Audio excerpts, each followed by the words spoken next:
Welcome back to another episode of The Family Album. I'm your host, AJ Tenari. And I'm Matt Glass. Last week you heard our family meeting discussing Nate Ruess's solo endeavor, The Grand Romantic. I gotta say though, listen, as an artist, he's whatever. But as a filmmaker, oh boy, move out of the way, Christopher Nolan. Yeah, Kubrick could never. I would know I was about to say Stanley Tucci. Has he directed? I feel like Probably. He's been in that realm. He's been enough of an actor where he became a director. You know what I mean? It's like how John Krasinski was once yeah, you know, he's like, Jim. you know what? I can do this. Every actor reaches that point. But we have not reached that point yet, which is why we're still doing albums. Wow, Exactly. That was really pessimistic. I don't know why I said it like that. We're still in an audio-only medium. AJ and I are back to the regular format for this week because it is the beginning of this new month. That's true. And AJ, what albums do we have today? We got an interesting pair. We're revisiting one from Tom Hates Albums and bringing one that we've promised for a while since episode 7 of season 1. We've got Here Come the Warm Jets by Brian Eno and Dead Ringer by Meat Loaf. Yes. For the record, we did not review Dead Ringer. We reviewed its older brother, Bat Out of Hell. On Tom Hates Albums. On Tom Hates Albums. And we both really, really liked it. Yeah. Anyway, so I really, really liked it. And this album, I definitely... Not as good, but still a fun time. Fun is definitely the word I would use. Yeah. And Brian Eno. After all this hype, Matt. I've waited an entire summer for this. That's true. I did say I was going to give this album to him pretty early, and then I just never did. So another thing about this album, I thought that I had taken a substantial amount of notes. Mm-hmm. It had turned out I really did not at all. Okay. And I had not, and I thought, because I was thinking like, oh man, I should be good. I took enough notes for this, so I should be good to just like cruise through. No, I had to re-listen and actively take more notes. Pretty much, because I only wrote like a couple sentences and I was like, oh, I don't remember how it sounds like. So I listened to it. I listened to it twice today, actually. Hell yeah. At time of recording. I guess we should get into our thoughts then. So what album do you want to start with first, Matt? Ooh, I say let's go with Dead Ringer. Dead Ringer, I agree. Now, I will say this album is very fun, and there are songs that I really, really, really like on this record. Mm-hmm. Like there's some that absolutely rip. There are some that I gotta say were not really my favorite that much. No, I think this album definitely has problems pacing-wise, and it's a little, even though it's only like 40 minutes, it's kind of bloated at points. A little bit. I think bloated is a pretty good word. I think all the singles make sense, though. Agreed. I think all the singles that are there make sense, but I'll get into the singles in a moment. Dead Ringer by Meat Loaf was released on September 4th, 1981, and it is the sophomore album of Meat Loaf. Yes. It was supposed to be a follow-up of Bat Out of Hell, the first one. It was released through Cleveland International and Epic Records and was produced by Stephen Galfus, Jimmy Levine, Meat Loaf, and Jim Steinman. Hell yeah. Now, there's actually quite an interesting little history here that I will be transparent with you, audience. I did take it from the wiki, but I needed to just read it. I'm interested to hear because I don't really know how interesting a Meat Loaf album recording process could be, but prove me wrong. So Steinman started to work on Bad for Good, the album that this was supposed to be, because that's originally what this album, I think, was. Yeah. After Bat Out of Hell. And during that time, a combination of touring, drugs, and exhaustion had caused Meat Loaf to lose his voice. Oh my God.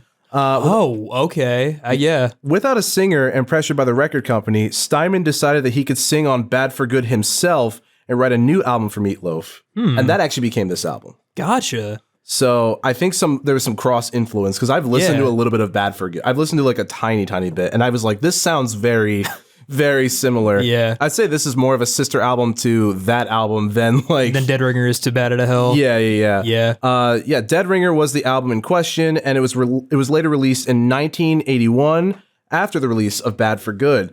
After playing the role of Travis Redfish in the movie Roadie. Obviously, yeah, dude, that we all know and love. The fucking iconic movie in Meat Loaf's acting career. He got his voice back. So here's the deal. His voice sounded different because he was sick and then he got better. It sounds like he has a cold, so that makes sense. I was going to say, when you said like he lost his voice, I was like, that's why it sounds so different on this album. He also got off drugs. That's good. Played softball. That's part of the 12-step process. That's true. Yeah. Step 8, play softball. Third base, fourth base, home base. And started to work on his new album in 1980. Nice. Steinman had written 5 new songs, which in addition to a new re-recorded version of More Than You Deserve, which Meat Loaf had sung in the musical with the same name, and reworked a monologue. Okay. That is in there. Okay. I bet I can guess which one that is. It formed Dead Ringer. And yeah, it was produced by Stephen Galfus, Meat Loaf, and then Jimmy Iovine, actually, or Iovine? Iovine. Jimmy Iovine and Steinman did backing vocals. Very cool. There's also, I could read the personnel, because one of them's actually kind of interesting. One of them played Jesus and Jesus Christ Superstar. Oh, shit. Which is pretty sick. Hell yeah. I'll read through the list. We got Meat Loaf on lead vocals, Davey Johnstone on guitars, Mick Ronson on guitars, cool. Joe DeAngelis on acoustic guitars, Steve Buslow on bass, Roy Bitton, the coolest fucking pianist of all time. Nice. Nicky Hopkins, Larry Fast, Lou Delgado. It's for the record, it's Del Space Gatto. Okay. Not like Hoss Delgado from Billy and Mandy. The cat. Max of the cat, Billy of the cat. Billy of the cat. Max Weinberg, Liberty DeVito, Jimmy Malin, Leslie Ade, Jim Steinman, Cher. Yeah. And Rhonda Coulee. Rhonda Coulee, Rory Dodd, Ted Neely, Alan F. Nichols, and Eric Troyer. And Ted Neely, I believe, is the guy who actually did Jesus Christ Superstar. Yeah. Very cool. Now, here's another thing. I've seen the music videos for these songs too. They're about the same. That's bad at hell. Maybe a little bit creepier. All right. Do you know what the singles are on this record? I would guess Dead Ringer. Okay. Would you want a little guessing game? Yeah. Sure. How many are there? There's 4. There's 4. Okay. Dead Ringer's definite. I think Read 'Em and Weep was one. Yes. I'll Kill You If You Don't Come Back? No. I'll Love You Enough for the Both of Us. I'm gonna love her for both of us. Yeah, that one. And then the last one. Let's see. It's probably not Peel Out. It's probably the one that he did the musical for. It's Peel Out. It's Peel Out? Yeah. Damn. I know we just not wasted. Sorry. I know we just spoiled the tracks, but we'll get into it. Yeah. I have a lot to say. All right. I have a bit to say at least. Let's jump right in, AJ. Hell yeah. Sorry, also in advance, family heads. I am a little bit down tempo today. It's okay. We're going to try to bring up the energy. We're going to have fun talking about the loaf and the no, as they're so often referred to in the music industry. The mighty Meat Loaf. The Eno sleeps tonight. First, we got Peel Out. And that is the first track. And yes, let me say, I actually kind of like it. It's fun. It's a weird, like, I love the way he just sort of like, he's like, Peel out. Like, what's sticking down away? Like, I don't know. I feel like this one, it really kind of shows his like vocal range pretty good. Yeah. And I like the weird intro, and I love the riff, the da da da da da da da. It's very different. Like tonally, it kind of like fits his vibe from Bad to Hell. Yes, but like it does sound kind of like a development, like he's switching to a different kind of style, which is neat. It definitely has the yeah, of course, in the beginning because they're peeling out, AJ. Yeah, it's in the name. I always imagine them just like I don't know why, but when I first started getting into Meat Loaf and I listened to this song, I just imagined someone like aggressively like peeling an orange. Peel out! I'm just Meat Loaf and just like this, ASMR. Like, yeah, exactly. But just like they're panicking and they're like sweating like crazy, like trying to peel this orange. It's actually really funny. I think the backing vocals really go hard on this one too. Mm-hmm. It's a pretty strong opener, I would say. Yeah, I think it has a bit of a slow start, but after the first chorus, like it just keeps going, and I really like it. Also, the bass line on this track fucking rips. Very good. Quite like it. Yeah, the bassist on this album is quite good. Yeah, he kills it all throughout. Very much so, very much so. Lyrically, it's nothing like, I would say, fantastic. No. And I would say that all across the board for this album. Agreed. I feel like that's just kind of like a Meat Loaf. That's just kind of his style. Yeah. But it's not as like interesting as Bad Out of Hell. I would say Bad Out of Hell at least had like more charm. I'd say more feeling. Yeah. And it was just more like more human, if that makes sense. Yeah. This one's like interesting. Yeah, this one sounds like he's just like trying to reach that height, but not quite reaching it. I would say that like Dead Ringer is like night, and then Bat Out of Hell is like day. Yeah, if that makes sense. As shown on the album covers too. Yeah, quite literally. Dead Ringer is if you haven't seen the album cover, it is it's Meat Loaf. At least I'm pretty sure it's supposed to be Meat Loaf. His Meat Loaf's OC. Except he's shredded, like absolutely fucking shredded. Naked with 3 women who are holding up a flag with his name on it, and they're a hell motorcycle in the middle of the sea in a stormy night. It's kind of dope. It is kind of cool. It is kind of cool. I think it's exactly the kind of image you would imagine for something like this. For a Meat Loaf album. And then you watch the music videos and you're like, oh. Yeah, no, I think it's a pretty strong opener, and I really like the instrumentals. I like the one part when they start like doing shit with the guitars to make it sound like sirens. Yeah, that part's really cool. I was like, this is interesting. It's a very, very strong opener. There's a really cool build-up that happens before the refrain that I really like too. It gives it like a lot more energy. I think the bloat definitely kind of starts here on the first half. Like, it's a little too long. It could probably end sooner. We don't need to hear the refrain of "peel out" over and over again. What was it? There was a line. What was it? I want to go on the red. I want to go on the green. I want to go on all the colors that I see in between. I was like, phrasing Meat Loaf. Yeesh.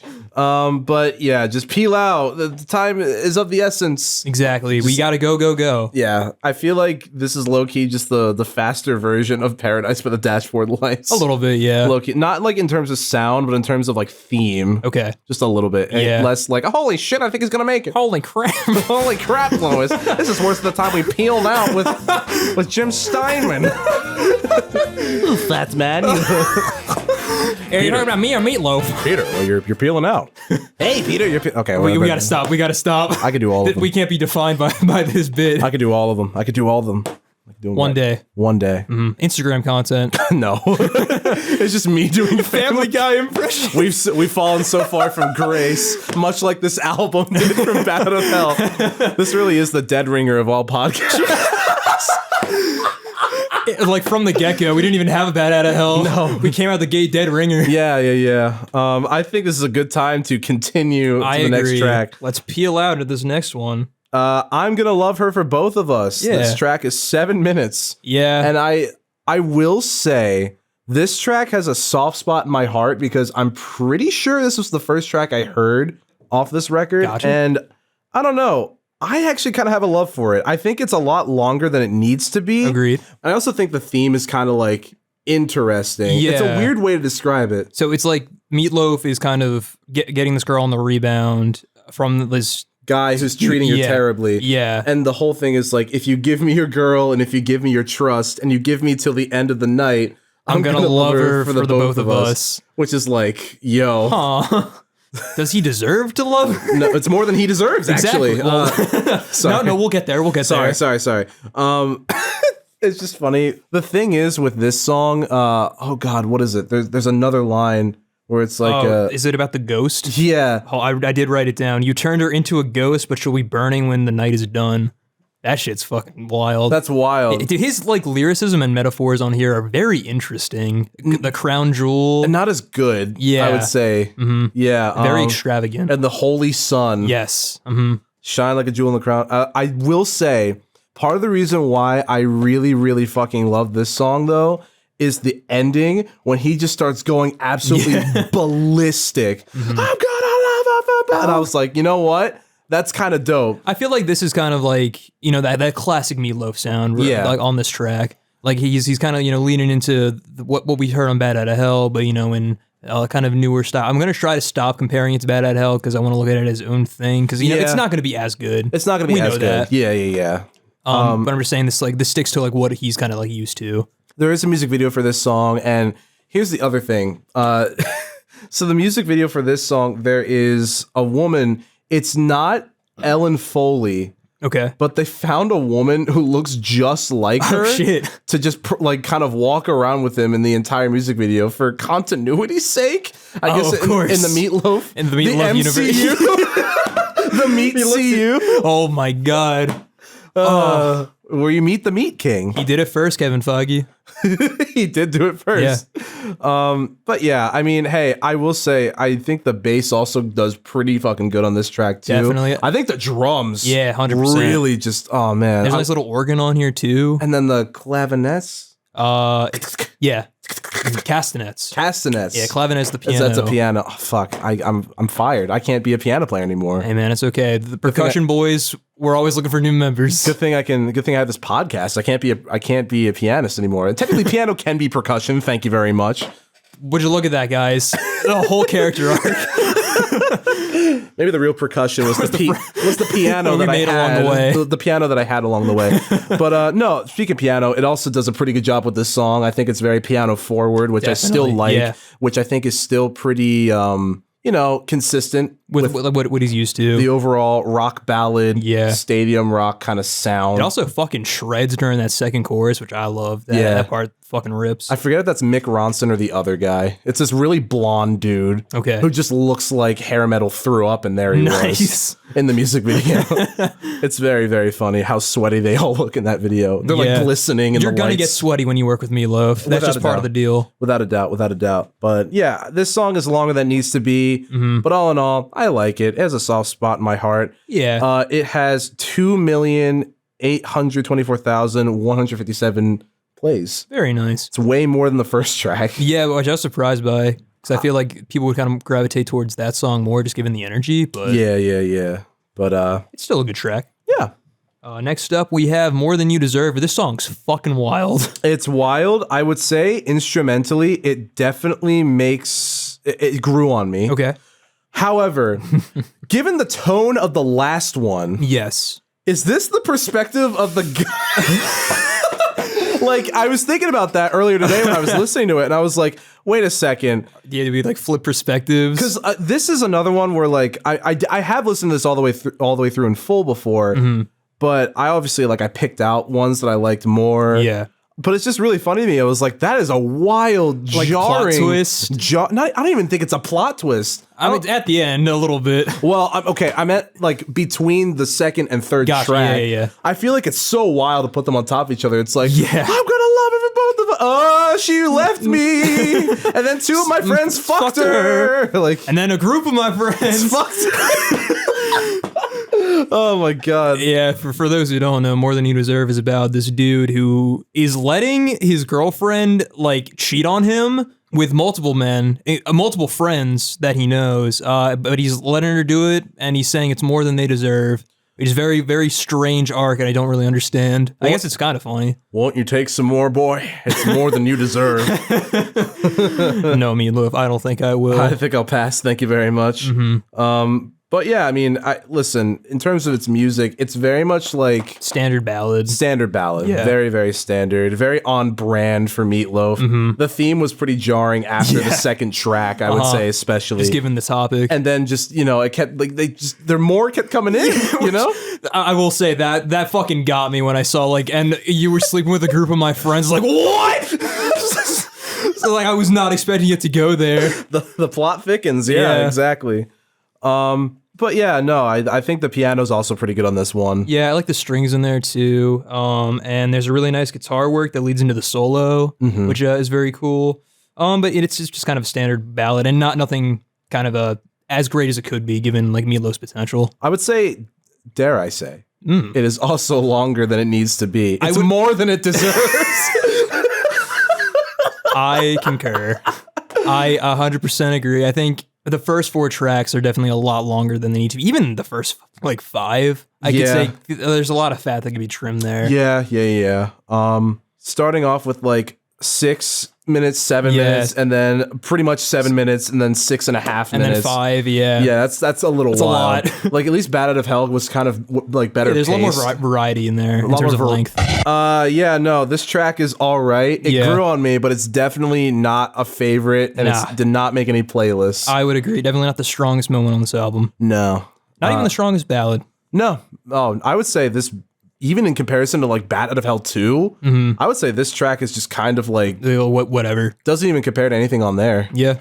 But shall we move on to this next track? I would love to. I kind of like this one. I'll kill you if you don't come back. It kind of reminded me of Here It Goes Again by OK Go. Okay. Just like a little bit with the guitar. It reminded me of that. And I was kind of like, here it goes.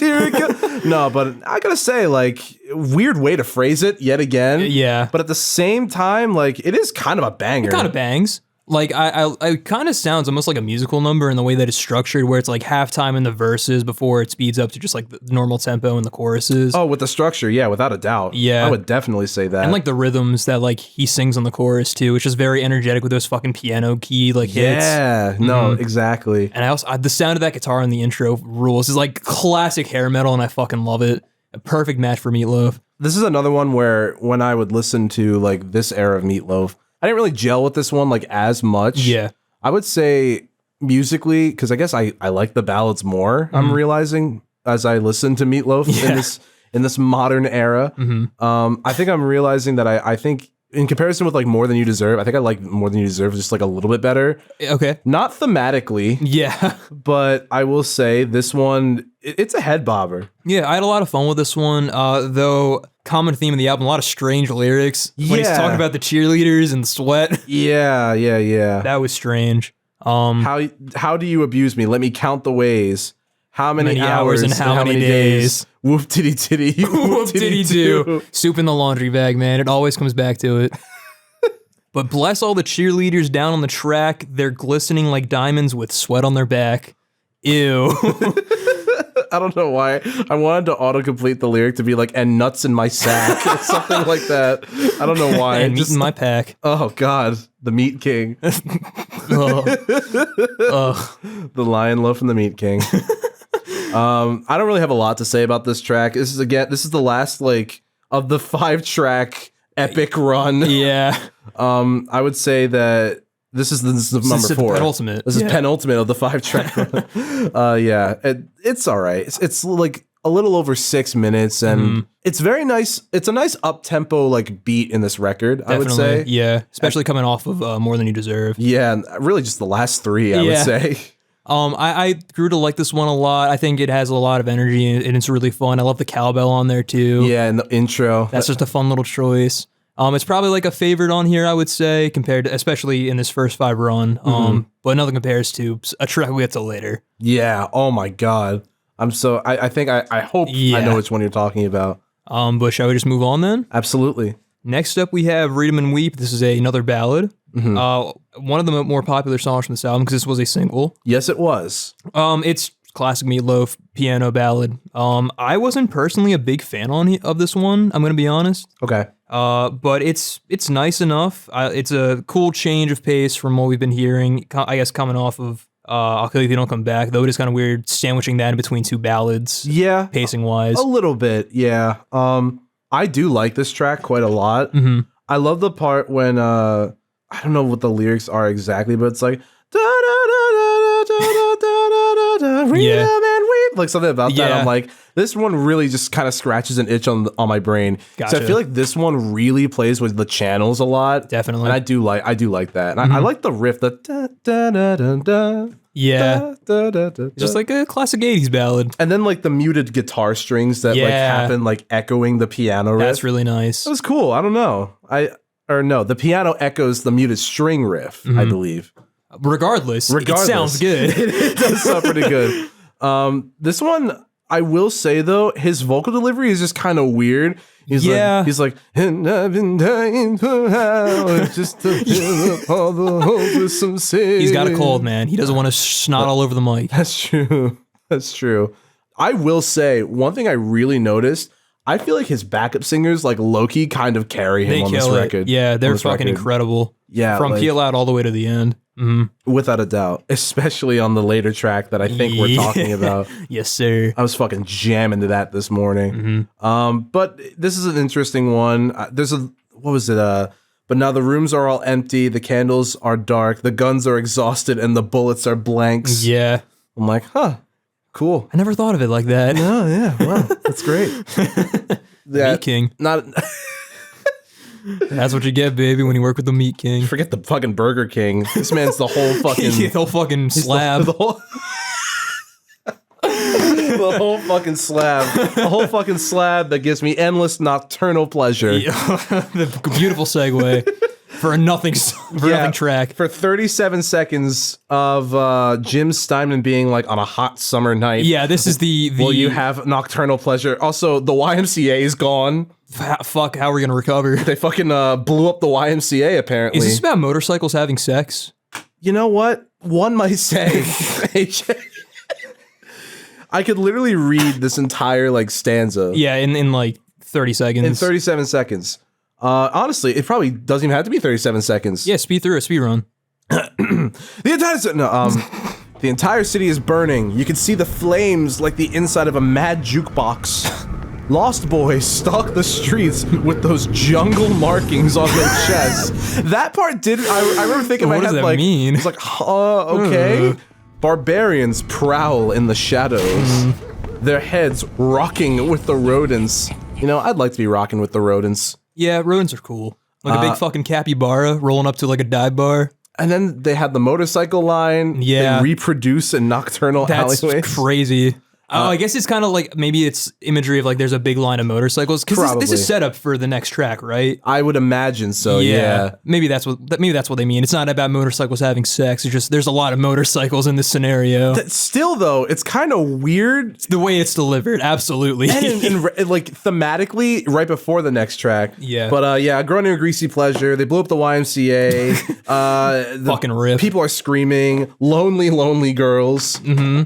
And one specific one that is very famous. This next track is called Dead Ringer for Love. Fucking bangs. It is easily the best song on the record. Hard agree. Like, so good. Oh my God. I would say the instrumentation on like all these songs was pretty good. Yeah. But like knocks it out of the water like everything else. Even just from the freaking and then like the horns coming in and those drums. The drums work overtime on this track right here. They have all those fucking accents. It's a really fast song, so they're constantly filling and it's really impressive sounding. The horn riff is fucking incredible, and we got to mention, of course, the star of the show, Cher. All right, next track. There's a music video for this one too. I have seen that music video. That one's a lot of fun. It is a lot of fun. It's very interesting for sure. Yeah. Just a bunch of guys in sunglasses just kind of like oogling at and Cher and her gals. And Meat Loaf. Yeah, also the premise of the song is really funny, where it's kind of like a Grease setup where it's like these like bikers trying to hit on like these women, but they want nothing to do with Meat Loaf. Yeah, and he's like he's pulling out all the stops of just hitting on them. Like, you got the kind of legs that do more than walk. It's and then at some point she's just like, you know what? Why don't we give it a shot? I'm just gonna settle. I'm gonna make my dad mad by hooking up with this fucking loser. Oh man, baby, rock and rollin' brew, so good. And then such a good hook too. What was it? It was let me think. There was also the part where like it's sort of toward the end as they're like leading out. Yeah, the Dead Ringer for Love. Dead Ringer. Oh man, and then the drums bam, bam, bam. So good, so good. I like genuinely hot take, this could have been the closer for me on this album. Yeah, I could see that because the next track is the closer. We're almost done, Family Heads, but it's just another ballad, unfortunately. But we're not going to talk about that because there's so much to talk about Dead Ringer. Yeah. It can wait. Heaven can wait. No, Matt. No, that's the other album. No, really, because that song is the same as the next song, in my opinion. But you're anyway, not wrong. I literally just thought, oh, this is just literally Heaven Can Wait. But whatever. I do have more things fun to say about this song. Cher fucking kills it. She's incredible. She really fucking does. I love during her verse, she has that like really fast kind of syncopation. Yeah, it's so cool. So good.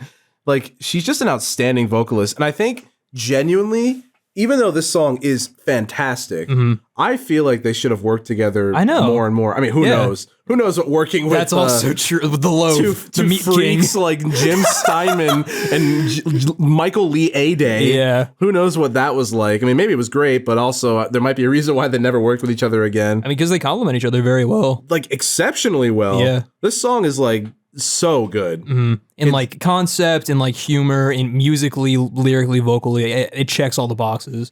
It's just a great Meat Loaf song. I almost kind of wish that like most of the album sounded like this. I agree, man. I think that would have been so much more fun.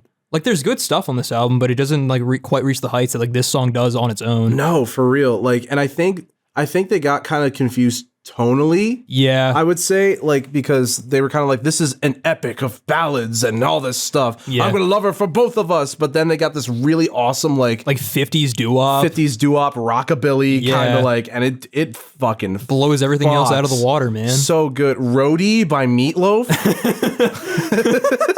Listen, the role we all know and love. Listen, man, he'd be Rocky proud. Horror Who. Forget Rocky Horror. I'm gonna tell I'm gonna tell my kids this is Travis Redfish from Roadie.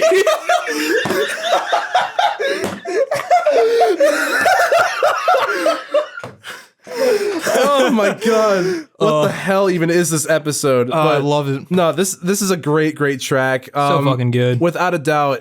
As much as I like have a lot of personal attachment to like Love It For Both of Us and like Read 'Em and Weep, and Peel Out, this track just from start to finish is just so full of energy and it's exhilarating and everybody just does a great job. Exactly. Dead ringer.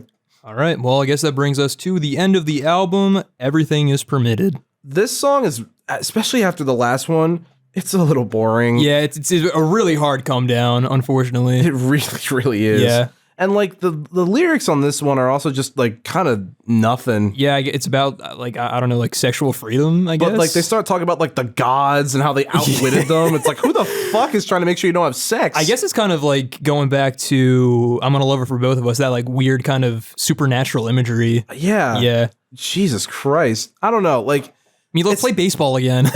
Oh, he did. He played softball before. That's true. See, that was the big change. If it wasn't baseball, it was softball. Holy cow, I think he's going to make it. That's what they meant by playing baseball. Yes, they just did. Recreated the monologue of Paradise for 2 hours.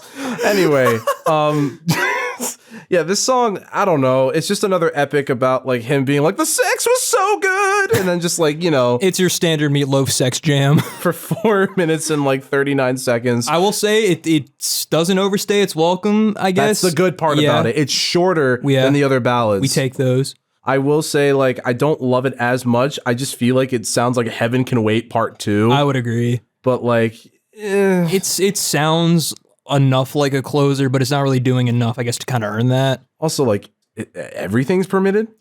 Like, what the fuck? I mean, we heard more than you deserve, so... So we know where Meat Loaf stands. Listen, the guns are exhausted, and the bullets are blanks, you know? Like, Meat Loaf is sterile is what he's trying to say. That's the whole subtext of this album. Meat Loaf is infertile. Oh, God. Poor guy. Oh, Jesus, poor guy. He's dead. Yeah, rest in peace. I should really stop making fun of him. He was kind of creepy, but I should stop making fun of him. Hey man, he was an icon. He was, and we love him on the Family album. Yeah, but only on the Family album. Yeah, outside of the Family album. Outside of that, I'll stick to just the music. Thanks. Yeah, I got beef with the Loaf, brother. I got beef with the Loaf. AJ, I really don't got a lot to say about this song. Nor do I. So do you want to just jump into the ending? I'm so down, Matt. What did you think of Dead Ringer by Meat Loaf? So I definitely think that as a whole, this album, okay, let me also just say, it's wrong to compare this album to Bat Out of Hell. Yes. Even though it's supposed to be a follow-up from Bat Out of Hell. But like thematically even, it's not even really close to a lot of the stuff it talks about. No, I mean, like you have like, you know, like your love affairs and like your sex jams and you have like the humor. And the rock and roll. Yeah, but of course, and the brew too. Yeah, that's true. But it never quite reaches like the same kind of I guess excellence at like that he was able to pull off on that album. They don't mean a thing when they compare them next to the Bat Out of Hell. Exactly. I was gonna say you, but yeah. I don't know who you are or what you do. So where you go when you're not. All right. I need to stop. I could do these stupid bits all day, which is kind of our job, I guess. Now that I think about it. We hope you like them because we do. I just know we got another album to do. Yeah. No, I definitely think it's wrong to compare this to Bat Out of Hell, even though it's supposed to be the follow-up, because like it's not as tonally put together, I would say, as Bat Out of Hell. Like Bat Out of Hell, you kind of see like all these different styles, but like it works. Yeah. I feel like this album is low-key supposed to be this like really sort of not intense, but I would say like more like up. involved like rock ballads, sort of like I don't even want to say story because I don't think the songs really kind of have any cohesion. No, I would say, but like I think that this record is fun. It's got a lot of fun moments, and I think there is stuff from this record that you can enjoy. Obviously, yeah. Besides Dead Ringer, the title track, I think like I personally really liked Read 'Em and Weep. I know like in the grand scheme of album bloat, I can definitely see why one might not like it.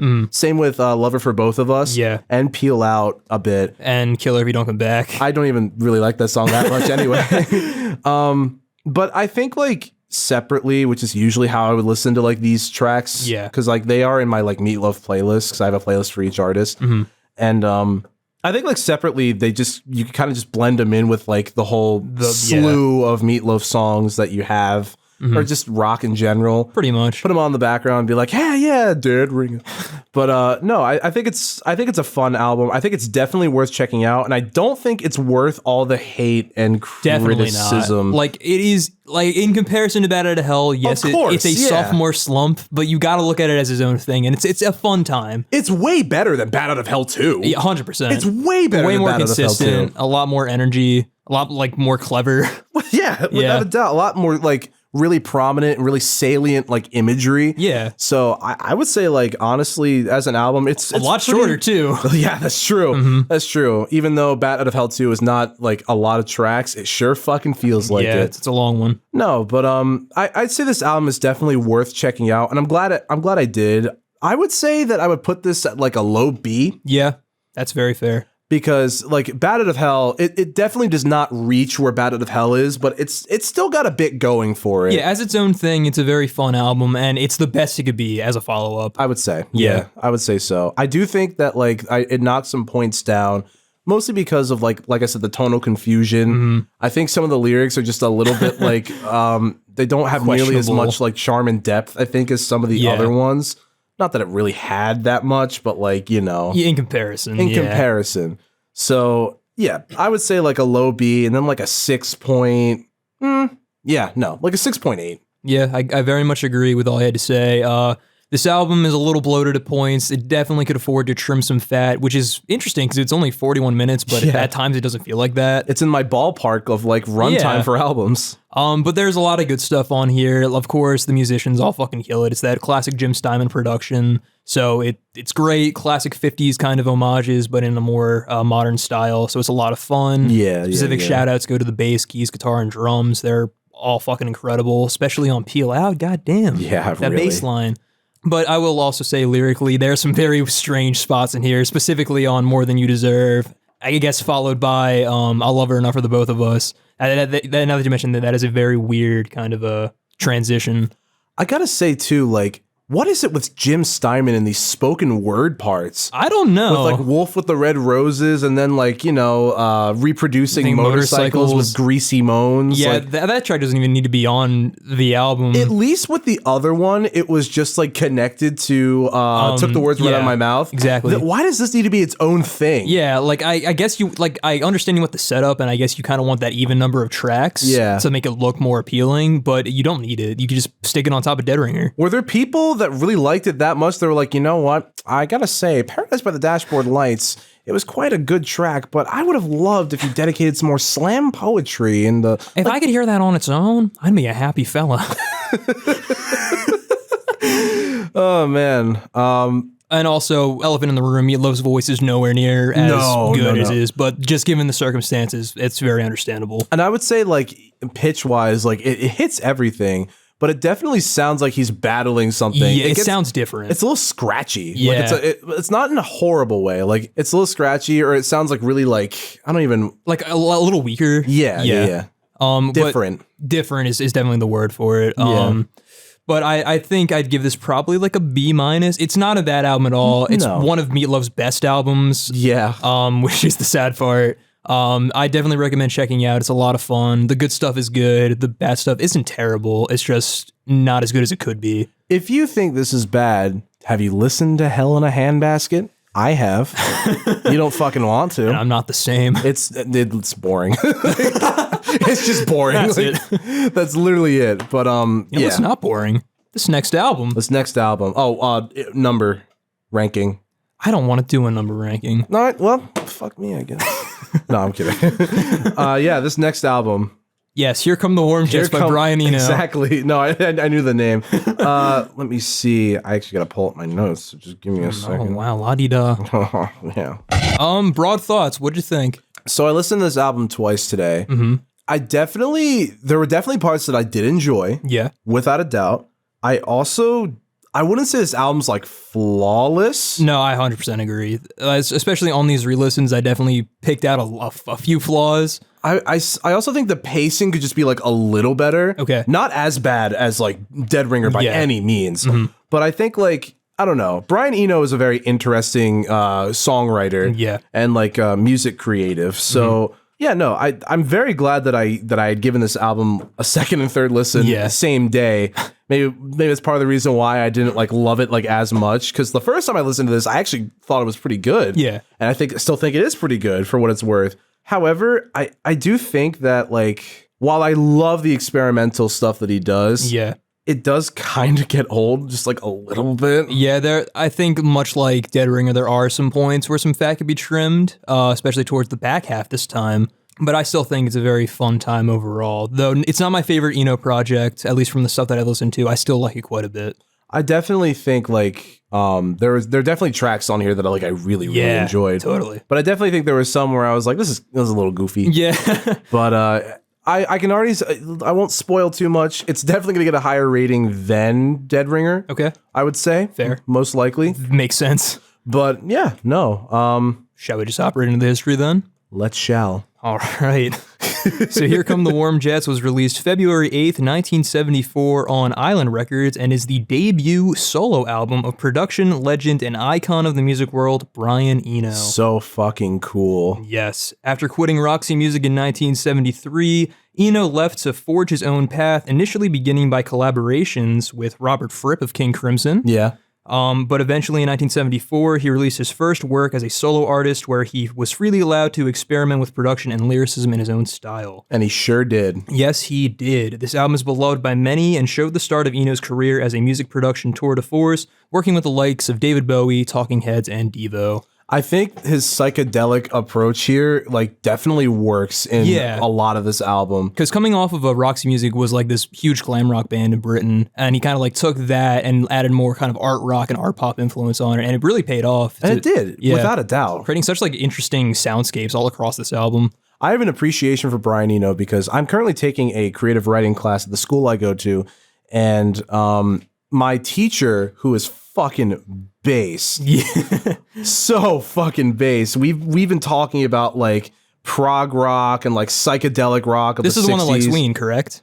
Or is this a different professor? Interesting. Okay. Yeah. He is also very based. Yeah, dude, he's fucking tight as fuck, and I love talking to him. He's like so brilliant. No, but he actually showed me another sort of project of Brian Eno and other music creatives known as oblique strategies. Do you know what those are, AJ? As a concept? No. So oblique strategies is a series of drawing card kind of like prompts that have ambiguous prompts on them. Mm-hmm. However, they're so ambiguous that and I mean it because I've used it to like write some like poetry and stuff. Yeah. Like genuinely, they're so ambiguous that like not only does something kind of like get drawn out just from straight up reaction. Yeah. But also like I've experienced it where I've gotten the same card and it still like works for other things that I do. You just kind of shuffle it and keep going.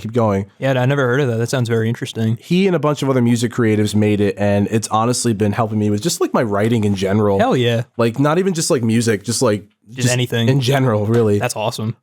It's a really unique project, and I think as I was listening to this record, I couldn't help but wonder, like, because I don't know exactly when those came out, but I wonder if any of those like strategies, he kind of employed before he put them to paper. I wonder if any of them, he employed pretty much. I think I just couldn't help but wonder that, and that definitely gave me an appreciation for it. I mean, given the concepts off his like solo work and even like Roxy Music, like I could definitely see him just like coming up with this very broad idea and then like just making it more specific from there. especially on fucking For Your Pleasure by Roxy Music. There's some kooky stuff on there. Also, great fucking album. That might be a future episode. I definitely want to listen to more because this definitely made me want to listen to more. I will say that for sure.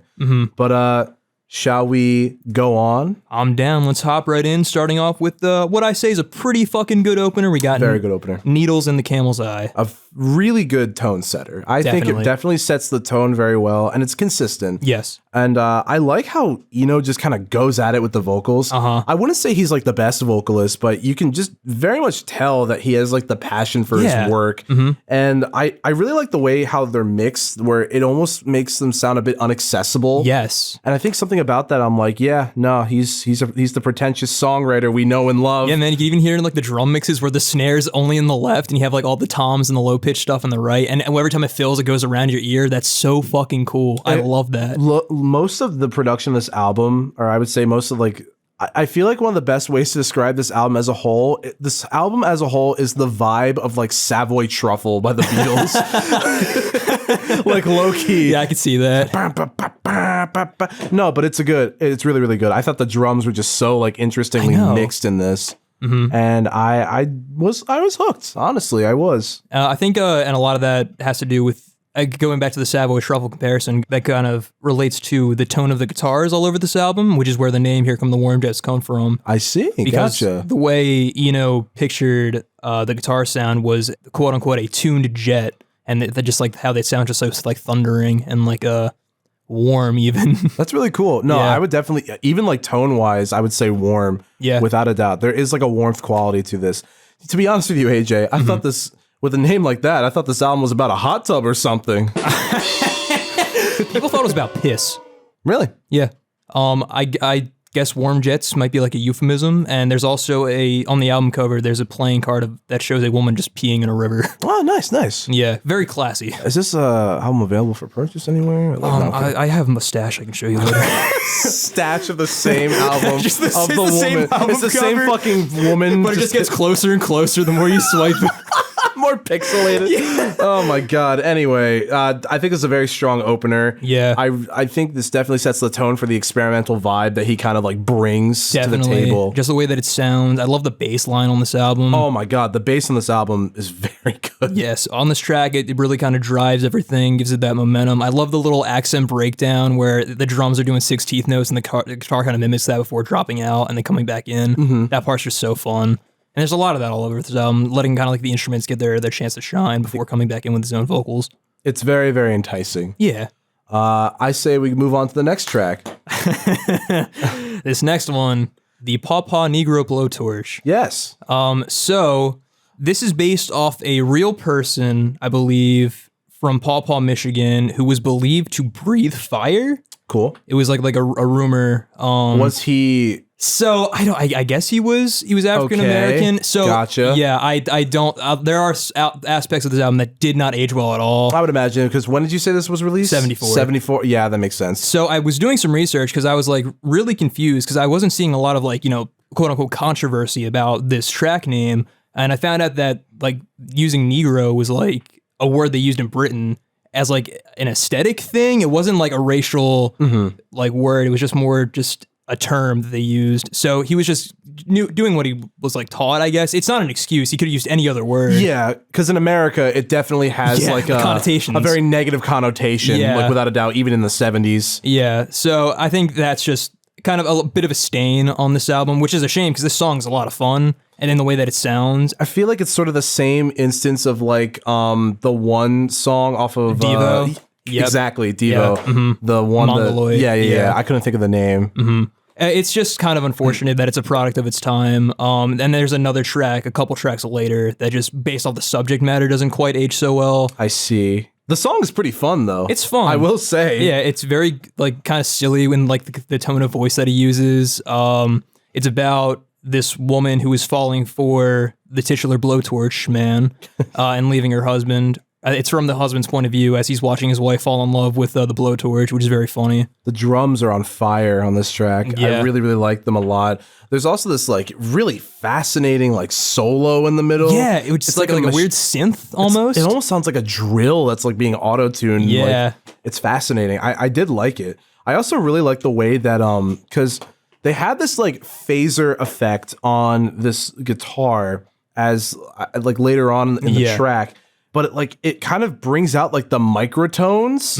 a little bit, and it's weird. They like get exposed to this like insanely like hard rhythmic strumming. So it's cool. It's cool. I really enjoyed like seeing where this track was going, I guess, which I think is sort of the main thing with this record. You're just like, where's this track gonna go? There's a lot of twists and turns when you least expect them. But I think this is a lot of fun. This sounds like a very standard rock track. I've heard it's being compared to Dave and Bowie, but I feel like that happens kind of later on this album. Even on Needles on the Camera, I could hear more so there. But I like this track a lot. The weird guitar solo is very cool. Yeah. There's a part where on the third verse where the guitar sounds like a siren. It's like an ambulance, which mirrors what's happening in the song with the lyrics, which is really cool because I believe the blowtorch accidentally set his wife on fire. I see. Which is kind of funny. Oh man, it's the story of Icarus that nobody asked for. Flew too close to the breath. But yeah, he paw-pawed a little bit too close to the wife. Fellas, don't we hate it when that happens? Oh man, I don't have a lot more to say about this track. Nah, it's a lot of fun and just has some negative connotations just that didn't age so well. But next up we have one of Eno's most popular songs, at least from this album, Baby's on Fire. This song, it fucking rips. Yeah, this one's cool. It's so cool. Like from the get-go, just this booming sound, straight away. And the guitar solo, like by Robert Fripp, I think. Dude, like it's so like innovative and like fun. Like, oh my God. It's got this avant-garde kind of psychedelic quality to it, which really like meshes well with the art rock kind of vibe that this track has going on. It's very cool. I think what I also really like about this record is that generally the guitar solos, you just don't really know where they're going to go. Like, pitch-wise, but like they always work. That's the thing. Everything on this album, I think, pretty much fits the vibe, like in terms of what he's going for. Yeah. The only detriment is that like he doesn't quite know when to reel it into points, but not to the same extent as like Meat Loaf per se. Or like Tally Hall.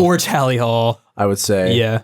I also gotta say the percussion on this one is really interesting. Yeah, right? Because we got like these shakers that are happening, but then there's like these hi-hats in the left. Yeah, the 16th, they're just constantly going. And I just kind of went like, here come the hi-hats, you know? Just like here come the warm hats. Here come the hi-hats.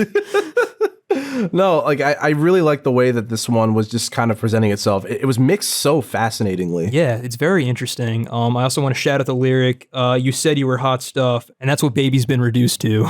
Because I think it's kind of like a sequel to the last track. Yeah. That's pretty funny, actually. That's actually pretty funny. Yeah. It's just a concept album about how this woman was like set on fire. It's like the Always Sunny episode when Frank set Sweet Tea on fire. I'm gonna watch that one later. That one's a pretty fucking good episode. Not too much more to say about this track. No, it's very trippy and bizarre, very weird with an awesome guitar little lick and some very interesting production techniques and a fun little follow-up to the last track. Next up, we have one that was a favorite of mine musically, but upon learning the lyrical connotations, it's another thing that doesn't quite age so well. We have Cindy Tells Me. So this is about the feminist movement in the 70s and how Brian Eno is kind of making fun of it. Oh, great. That's cool. So I don't know if he's specifically making fun of the movement in general or a specific section where it was like upper class white women who were kind of using that more so as like an aesthetic rather than like believing in the movement itself. Yeah, just being in the movement to be like, say they're in the movement. Yeah, it's like, oh, we're feminists, but we still go across like traditional values. I don't really know if you guys know that question of the week. What is Cindy Tells Me referring to? But if it does kind of leave a negative connotation, a little bit of a misogynistic connotation regardless, just kind of shitting on the feminist movement. But musically, it's a lot of fun. So I personally did not like this one that much.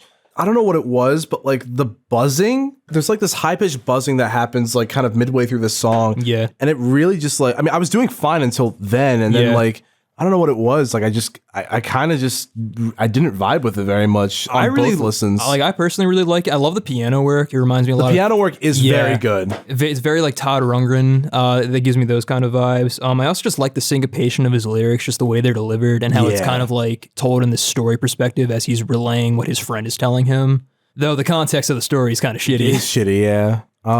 Yeah, no, it's funny because like usually I feel like I'm a fan of like more unconventional like music. Yeah. kind of sounds. But like with this track in particular, I just kind of was, I don't know. Unimpressed. Not even unimpressed. I found the noise to be a little annoying. Interesting. I don't know why. Maybe it's just a me thing. To each their own. I guess wow, so. we got a real feminist over here.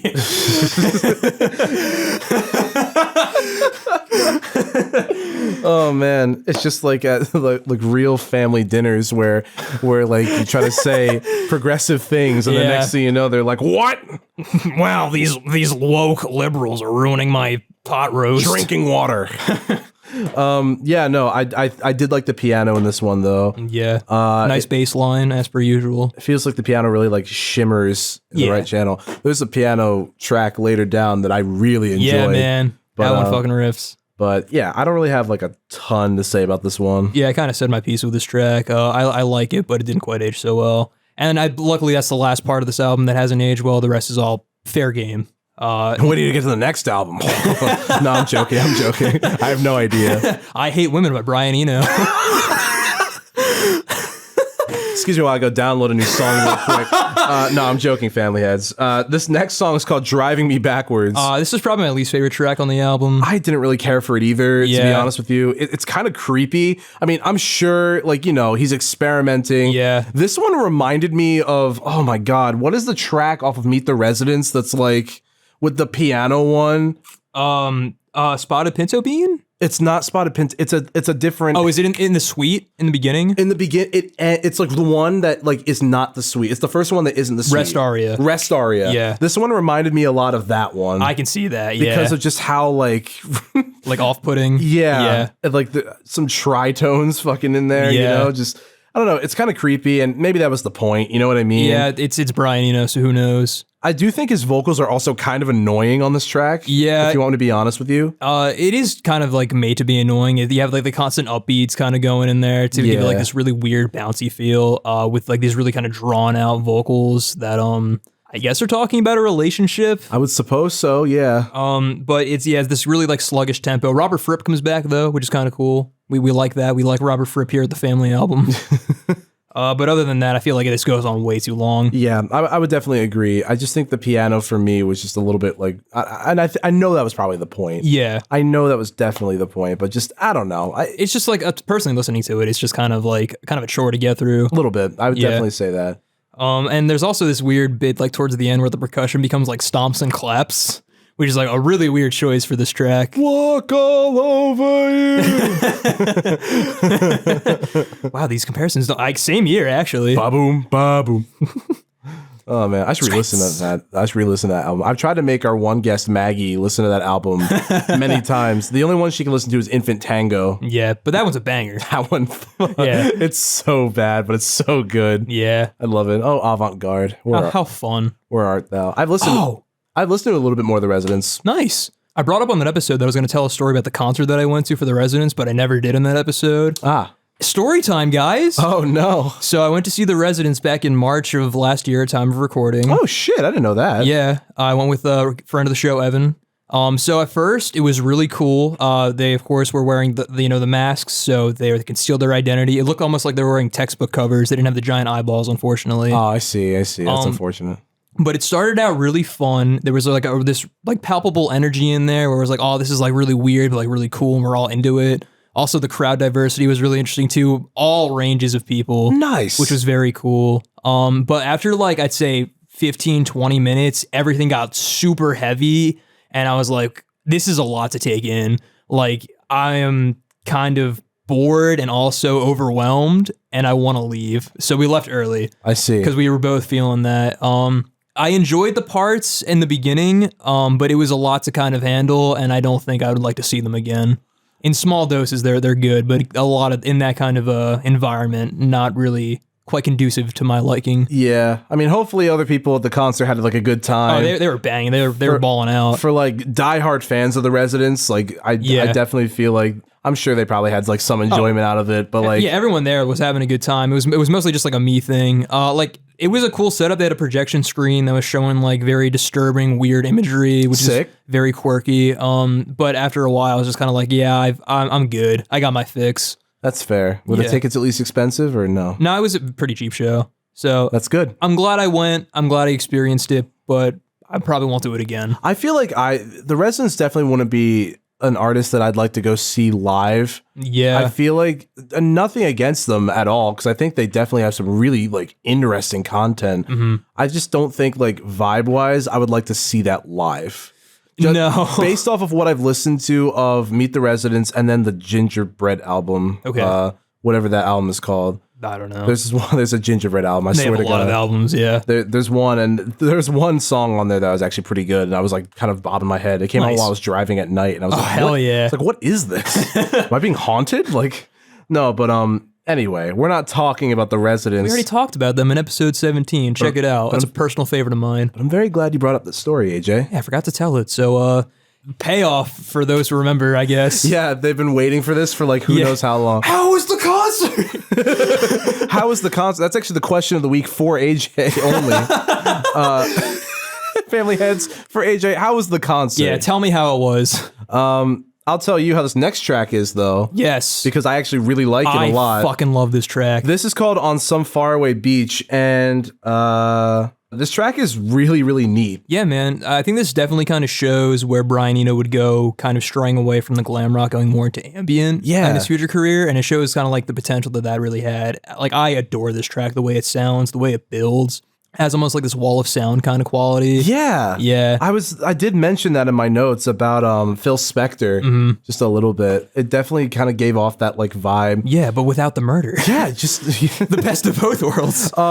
This song really reminded me of Flying off of Magical Mystery Tour. Okay. But like really punched down, like really like definitely not as cartoon. Yeah. But it's good. I really like just sort of this sort of airy like vibe to it. Yeah, like everything, like it starts out with just piano, then the drums come in. After like every kind of 4 bars, something new is added until the vocals finally come at the end, and it's just this huge like feeling of catharsis and like melancholy, given like what the lyrics are all about. It's funny, like you hear the production and you just say to yourself, like, here drum the Warm Jets, you know? Just like, it's crazy. Everyone has that reaction, they've said. Oh my God. Here drum the Warm. Oh my gosh. No, I did like it though. I thought it was just a very nice like break, especially after the last track. Yeah, definitely. It definitely kind of gives off this little payoff. Yeah. It's very interesting in between like the last track and then the next track, I would say. But it's a theme of this episode, songs sandwiched in between weird tracks. Yeah. Yeah. Question of the week, family heads. What's your favorite sandwich? Your favorite sandwich song? Or in general, just your favorite sandwich. Yeah. Lay it on us. Yeah. Like salami. Anyway. Yeah. No, this track was honestly one of my favorites off of the record. Going back to what I mentioned at the beginning of this episode, episode 7 of season 1, MGMT, they wrote a song about Brian Eno because he's one of their biggest influences. I think this song right here, I could very much see them like fixating on, because this reminded me a lot of Siberian Breaks. Yeah, I could see that. I was like, yeah, this has them written all over it. So this was kind of very cool to kind of like put 2 and 2 together. And just as a song, it's just so peaceful to listen to. It's honestly like kind of powerful. I really like it. No, without a doubt. I like it too. Oh. So congratulations, Brian Eno. Anyway, so this next track is called Blank Frank. It's like a Ween track. It really is. It's goofy as fuck. And you know what song? I think you already know what song like the one part reminds me of. Was it Blackjack? No. What is it? Voodoo Lady. With that guitar effect. Weird, like, you want me to do that again? That was great. That was good. Oh shit, Matt, your ability to turn to a random instrument. I'm just that good, guys. It came back. It's called being musically inclined. There's so much more payoff to season 1.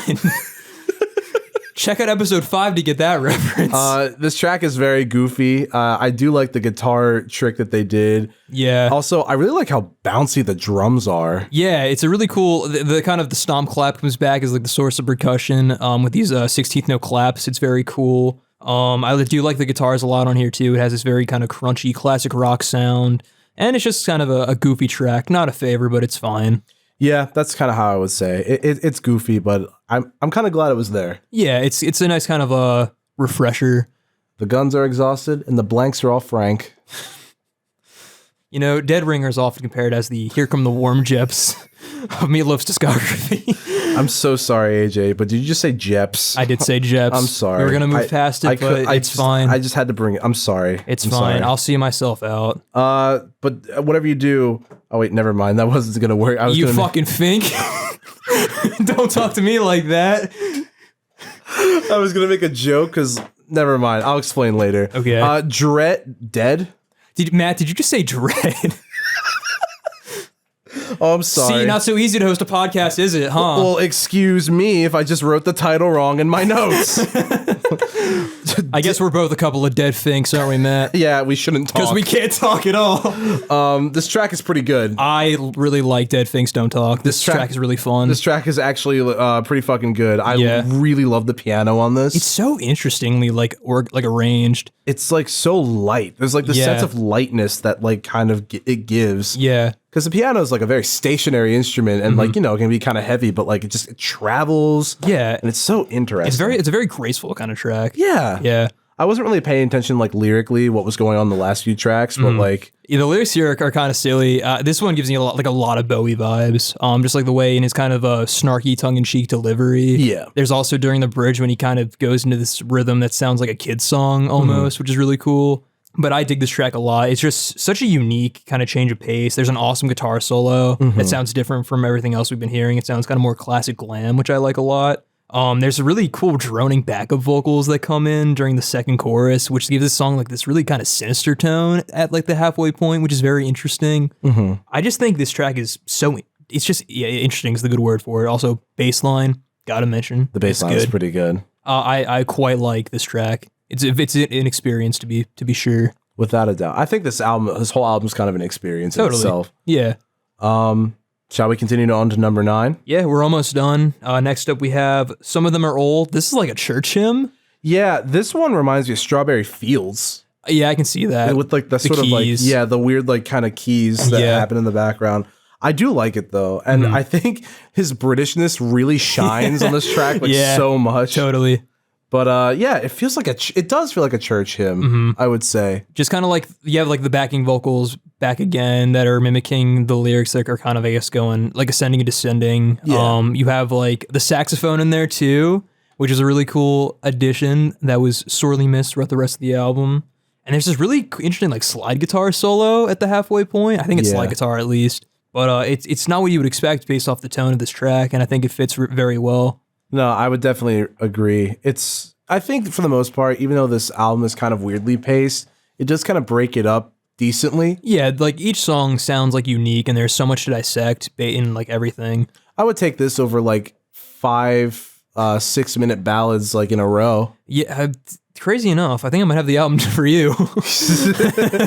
Oh man. I think it's time we go to the title track. Yeah. Here Come the Warm Jets. And I think it earns the title track pretty well. I would say so. This is awesome. And I think this whole album kind of like it very much shows the chaos that is like the album art too. Yeah. But especially this song, I would say it's such an odd sounding piece. I know. And they really just kind of throw you in there like right away. Right into like the main riff. It's such a fucking like, it's such a vibe, like just straight off the bat. Yeah. It really just like hits you in the ears. Like you're probably not gonna like this comparison, but in a way it's like proto shoegaze and just like the way that the guitars sound.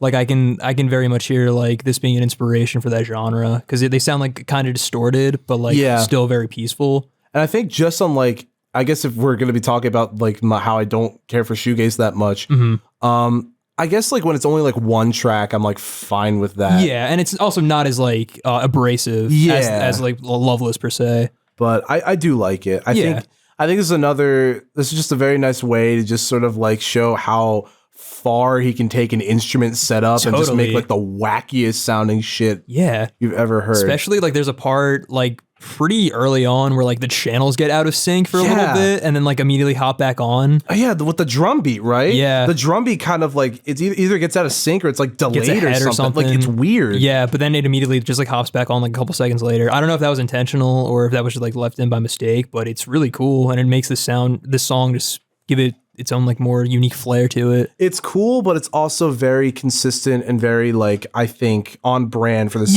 for the characteristics eclectic kind of this style. Album. Yeah, for the oblique strategies, I guess, that this album presents with you. Totally. But yeah, no, I think it was a pretty solid closer. Yeah, I also really love the vocals on this track, how it's like this big chorus of everyone in there, but they're very understated in the mix too, which is really cool, and they slowly fade out as the song goes on. I think it's just an excellent closer. No, I would agree. So Matt, what did you think of Here Come the Warm Jets by Brian Eno? I think this album is really neat. I like the way that it like experiments with a bunch of different crazy ideas with like lyricism and like musical content. It left a pretty lasting impression, I'd say, without a doubt. I'd like to imagine this is what the Residents would sound like if they stuck to more of like a musical, like traditional, if you could even call this traditional for them, I guess.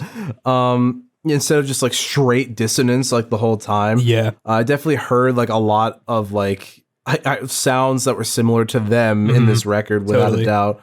I do think he has work that is creatively interesting. I can't say this was my favorite album. Very understandable. It's psychedelic rock at its finest. But I also think it was okay as a whole. Yeah. This definitely has tracks that I want to go back and listen to. I picked some out, definitely, that I want to go back. For your new Brian Eno playlist, right? Hey, listen, man. If I keep listening to them like I am with Nirvana currently. Very cool. Unfortunately, that playlist won't be very long. But like, just...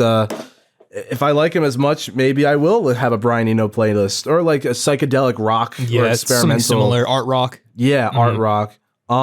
I think this is definitely such a good representation for the genre. But I don't think it's my favorite. I think it's really cool how he can get the guitars to sound the way that they do. Yeah. But I do think that this album is just like a teensy bit fatiguing to listen to. Because the pacing's just like a little weird. There's some fat that could be trimmed, definitely. But I don't think it was a bad experience whatsoever. I think I expected it to be kind of as put together as like Sgt. Pepper, just a little bit. Gotcha. But like... For what it is. Yeah, for what it is, I did like it. And I think I got to give it... I'd probably give it like a high B, to be honest with you. And then I'd say like a 7.2. Nice. Well, I'm glad you enjoyed it for the most part, Matt. As I said, this is not my favorite Eno project. I think that would go to Another Green World. I feel like they kind of implements both his work with ambient and art rock and beautifully blends them. Yeah. And I also have a very soft spot. I have a story about that for another episode. But this album I still quite like a lot. It was kind of unfortunate to go back and look at some of the aspects that didn't age quite so well. Yeah. It's a product of its time, unfortunately, and hopefully you can look past that at points, because it's not as bad as it could be, luckily. But musically and production-wise, this album is magnificent. I love the experimental nature of it, just him trying all these different things with the sound of the instruments, the arrangements, the way the channels are like mixed. It's just such an interesting experience that you wouldn't really expect at this time frame, given the genre and what was like popular at the time. I would definitely agree with that. As a vocalist, he's not the best, but he fits the tone of the album very well. It's very much serviceable for what he's trying to do. Yeah, and like I think there are points where he like actually like kills it. He's just a very talented guy, and you could kind of see where he goes from here based off his future projects. You could see all the bits and pieces. You could even see what would inspire other artists based off this album. It's definitely like a landmark album, and I can totally see why. I quite like it, even though it's not my favorite, so I'm going to give this about an A-, I think. And I guess that'll do it for this week's episode of the Family Album. I did enjoy this one. It was nice to revisit Dead Ringer in such like in a much more in-depth analysis. Yeah. And it was also cool to check out Brian Eno like in a full project finally, considering fucking MGMT kept mentioning him so much. No, but dude has a song written about him. He thinks he's hot shit. No, but I think it was good. And I'm very glad that I listened to Here Come the Warm Jets. Yeah.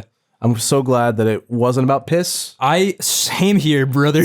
Though, listen, the Yellow River Band, give it a try, family heads. They're pretty good. I will not, but if you do, he should. Beware. That should be the question of the week. Should AJ listen to the album? I mean, given what happened during the last Tom Hates albums, I want nothing to do with piss for a while. That's true. That's true.